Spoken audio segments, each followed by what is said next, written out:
Mobile তো ব্যবহার করেন অনেকেই। মোবাইলে ডায়াল প্যাডে গোপন কিছু সেটিংস রয়েছে, জানেন কয়জনে বলেন মিয়া? শুধু মোবাইলটা দিয়ে ফোন দিলেন আর ফোনটা রিসিভ করলেন, আর কিছু শিখলেন না। মজাদার এবং গোপন কিছু কাজ শিখেন, অনেক কাজে লাগবে আপনার। চলুন মূল ভিডিওতে চলে যাই। প্রথম আমরা শিখব মজাদার একটা সেটিংস এই ফোনে থাকা ডায়াল প্যাডের। অপরিচিত নাম্বার থেকে কল আসলেই আপনার মোবাইল এই কলটা রেকর্ড করে নেবে। আর অপরিচিত নাম্বার থেকে কল দিয়ে কিন্তু আমাদেরকে মন্দ বলে, পরিচিত কেউ না, ঠিক না? ওই কলটা কিন্তু আপনার কাছে ভেরি ইম্পর্টেন্ট। কিভাবে সেটিংসটা করে রাখবেন? ধরুন ওই নাম্বারটা সেভ করা না, অপরিচিত নাম্বার থেকে কল আসলে অটোমেটিক আপনার মোবাইল কলটা রেকর্ড করে রাখবে।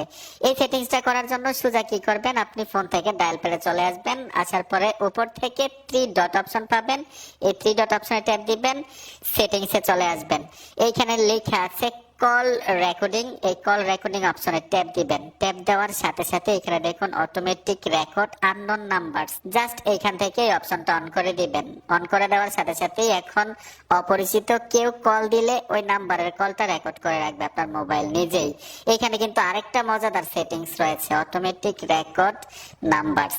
এই অপশনটাতে ট্যাপ দিলে কাস্টম করে রেকর্ড করে রাখতে পারবেন।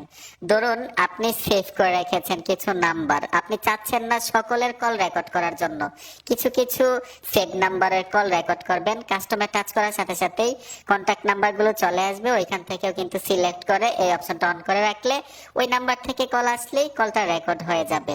আশা করি দুইটা সেটিংস বুঝতে পেরেছেন। এখন আমরা আরেকটা মজাদার কাজ শিখবো মোবাইল ডায়াল প্যাডের। এই কন্টাক্ট থেকে কিন্তু অনেক সময় অভিমান করে রাগ করে কন্টাক্ট নাম্বার ডিলিট করে দেন, অথবা ভুলবশতে। অনেকেই ভাবেন ফোন থেকে একেবারে ডিলিট হয়ে গেছে, আপনার মনেও নাই নাম্বারটা। ওই নাম্বারটা কিভাবে ফিরে পাবেন, ঠিক না? অসাধারণ একটা সেটিংস রয়েছে। আপনি ভুলবশতে অথবা রাগ করে অভিমান করে ডিলিট করেন কন্টাক্ট নাম্বার, এই নাম্বারটা আপনি সহজে আবার রিকভার করতে পারবেন। এটা কিভাবে সম্ভব?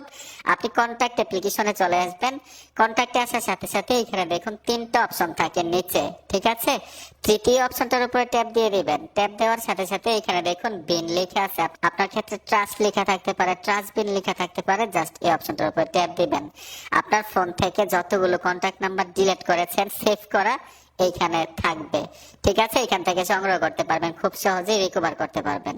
এখন আপনাদেরকে সবচেয়ে ইন্টারেস্টিং এবং মজাদার একটা কাজ শেখাবো ডায়াল প্যাডের।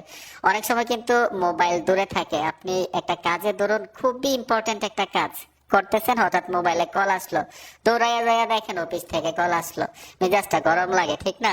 এমন একটা সেটিংস করে রাখতে পারবেন, অপরিচিত নাম্বার থেকে কল আসলেও নাম্বারটা বলে দিবে, পরিচিত কেউ কল দিলেও সেভ করে রেখেছেন ওনার নামটা বলে দিবে। তার মানে কি হইলো, খুব সহজে দূর থেকে বুঝতে পারবেন যে আপনাকে কে কল করেছে, অফিস থেকে কল করছে নাকি পরিচিত সোহাগ ভাই কল দিছে, নাকি রং নাম্বার থেকে কল আসলো। রং নাম্বার থেকে কল আসলে নাম্বারটা বলে দিবে 0198256994, ঠিক এরকম ভাবে। তো এই সেটিংসটা কিভাবে করতে হয়, ডায়াল প্যাডে চলে আসবেন। আসার সাথে সাথে উপরে দেখুন 3 ডট অপশন আছে, 3 ডটে চলে আসবেন। এখান থেকে সেটিংসে চলে আসবেন। নিচে লেখা আছে কলার আইডি অ্যানাউন্সমেন্ট, এই অপশনটাতে ট্যাপ দিতে হবে। উপর থেকে এখানে দেখুন আইডি লেখা আছে, এই অপশনটাতে টাচ করবেন। আপনার ক্ষেত্রে নেভার লেখা থাকবে, জাস্ট অলওয়েজে টাচ করে এখান থেকে ওকেতে ট্যাপ দিয়ে দিবেন। এই দেখুন নেভার থাকবে আপনাদের ক্ষেত্রে, এখানে টাচ করে অলওয়েজ করে দিবেন। এখন কেউ কল দিলেই নাম্বারটা সেভ করে না থাকলে নাম্বারটা বলে দিবে, সেভ করা থাকলে নামটা বলে দিবে। বুঝতে পারবেন সহজেই কে কল দিল। বন্ধুরা আশা করি বুঝতে পেরেছেন কোন সেটিংসটা আপনার উপকারে আসবে, অথবা ভালো লেগেছে অবশ্যই কমেন্ট করে জানাবেন। দেখা হবে নতুন ভিডিওতে। আল্লাহ হাফেজ।